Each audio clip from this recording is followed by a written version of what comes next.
2024 ಚುನಾವಣೆಯ ಹೊಸ್ತಿಲಲ್ಲಿ ದೇಶ ನಿಂತಿದೆ. ದೇಶದ ಎಲ್ಲ ಜನರು ಚುನಾವಣೆಯಲ್ಲಿ ಯಾರು ಗೆಲ್ತಾರೆ, ಯಾರು ಅಧಿಕಾರದ ಗದ್ದುಗೆಯನ್ನು ಏರಿ ಈ ದೇಶದ ಚುಕ್ಕಾಣಿಯನ್ನು ಹಿಡಿತಾರೆ ಅಂತ ಕಾಯ್ತಾ ಇದ್ದಾರೆ. ಆದರೆ ಯೋಚನೆ ಮಾಡಿ ಸ್ನೇಹಿತರೆ, ನೀವು ಯೋಚನೆ ಮಾಡಿ ವೋಟ್ ಮಾಡಬೇಕಾಗಿರೋದು ನಿಮ್ಮ ಸಂಸದರಿಗೆ ಹೊರತು ಪ್ರಧಾನಿ ಕ್ಯಾಂಡಿಡೇಟ್ಗೆ ಅಲ್ಲ. ಯಾಕಂದರೆ ನಿಮ್ಮ ಸಂಸದರು ನಿಮ್ಮ ಕಾನ್ಸ್ಟಿಟ್ಯುವೆನ್ಸಿಯನ್ನು ಪಾರ್ಲಿಮೆಂಟ್ನಲ್ಲಿ ಪ್ರತಿನಿಧಿಸ್ತಾರೆ ಮತ್ತು ನಿಮ್ಮನ್ನು ಪ್ರತಿನಿಧಿಸ್ತಾರೆ.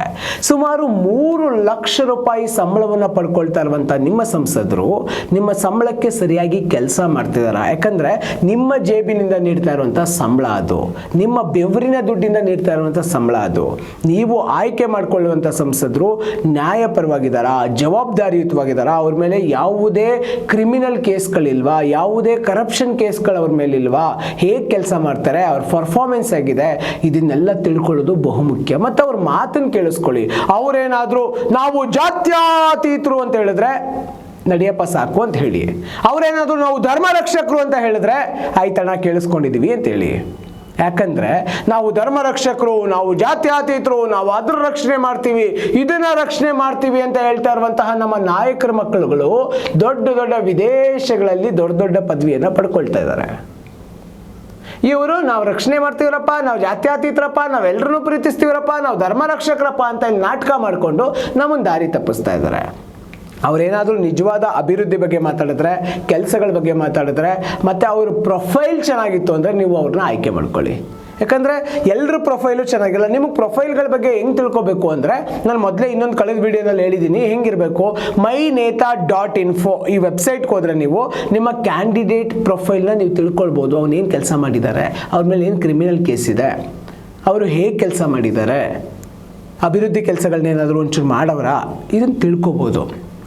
ಸೊ ನೀವು ಗಮನದಲ್ಲಿಟ್ಕೊಳ್ಳಿ. ನಾನು ಪದೇ ಪದೇ ಒತ್ತಿ ಹೇಳ್ತಾ ಇದ್ದೀನಿ, ನಾವು ಆಯ್ಕೆ ಮಾಡ್ಕೊಳ್ತಾ ಇರೋದು ನಮ್ಮ ಸಂಸದರನ್ನು.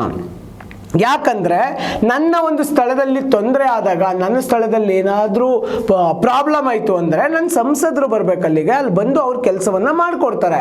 ಅದನ್ನು ಬಿಟ್ಟು ನನ್ನ ಪ್ರಧಾನಮಂತ್ರಿಗಳು ತುಂಬ ಒಳ್ಳೆಯವರಪ್ಪ ಇವರು, ಈ ಪ್ರಧಾನಮಂತ್ರಿ ವೋಟ್ ಮಾಡ್ತೀನಿ, ಅದು ರಾಹುಲ್ ಗಾಂಧಿನೇ ಇರ್ಬೋದು, ಅಥವಾ ಮೋದಿನೇ ಇರ್ಬೋದು, ಅಥವಾ ಮಮತಾ ಬ್ಯಾನರ್ಜಿನೇ ಇರ್ಬೋದು, ಬೇರೆ ಯಾವುದೇ ನಾಯಕರೇ ಇರ್ಬೋದು.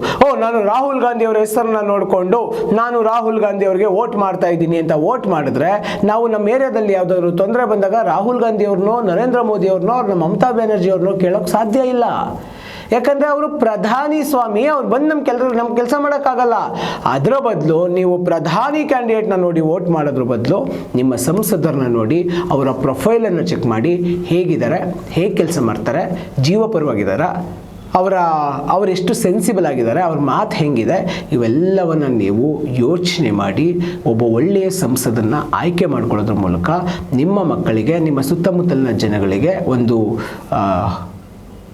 ಕೊಡುಗೆಯನ್ನು ಕೊಡಿ, ಒಂದು ಜವಾಬ್ದಾರಿಯುತದ ಕೊಡುಗೆಯನ್ನು ಕೊಡಿ. ಮತ್ತು ಎಲ್ಲರೂ ಸಹ ತಪ್ಪದೆ ಮರೀದೆ ವೋಟ್ ಮಾಡಿ. ಹೆಚ್ಚಿನ ವಿಡಿಯೋಗಳಿಗೆ ಪ್ರತಿಧ್ವನಿ ಯೂಟ್ಯೂಬ್ ಚಾನೆಲ್ ಸಬ್ಸ್ಕ್ರೈಬ್ ಮಾಡಿ, ಬೆಲ್ ಐಕಾನ್ ಕ್ಲಿಕ್ ಮಾಡಿ.